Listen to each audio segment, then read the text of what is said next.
yang terhormat Bapak pengampu usul fikih, yakni Bapak Muhammad Khalid Mawardi MHI. Perkenalkan, nama saya Ahmad Rofi'i. Saya dari Prodi Ekonomi Syariah C.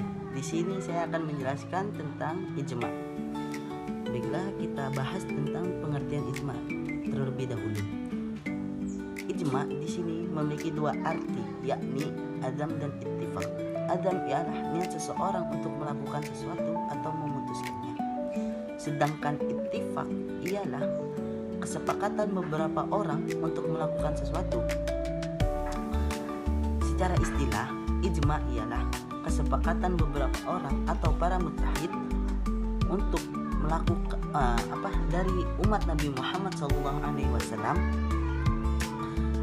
pada setelah wafatnya beliau pada suatu masa untuk mengenai hukum syar'i.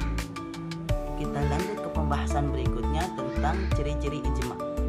Ciri-ciri ijma di sini ada dua ulama yang berpendapat bahwa ada 4 kriteria untuk ciri-ciri ijma tersebut, yakni yang bernama Muhammad Salam Madhkur dan Ali Hasbullah. Mereka berpendapat bahwa ada 4 kriteria untuk ciri-ciri ijma tersebut, yakni yang pertama ialah ulama yang bersepakat disebut dengan ulama mujtahid.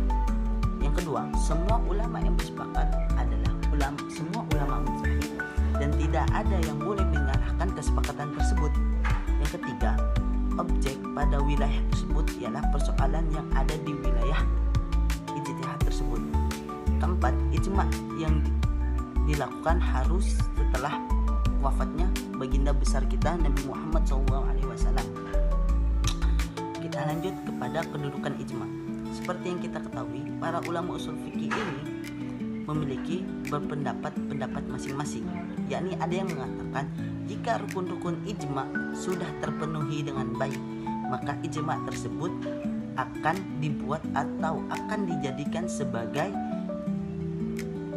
hujjah yang pasti atau yang disebut dengan qat'i.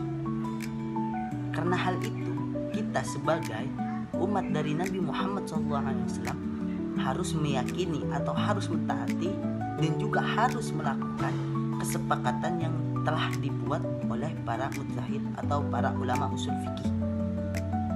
Dan jika kita tidak melakukan atau tidak mentaati rukun-rukun ijma tersebut atau ijma tersebut akan dianggap sebagai kafir, begitu.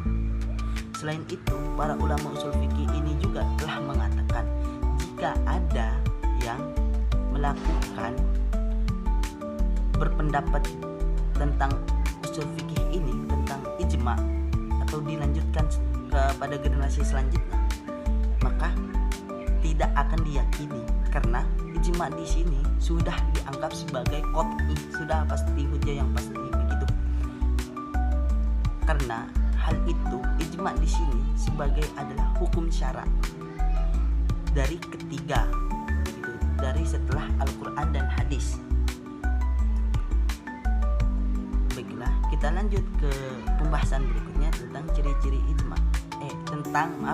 Tentang jenis-jenis ijma.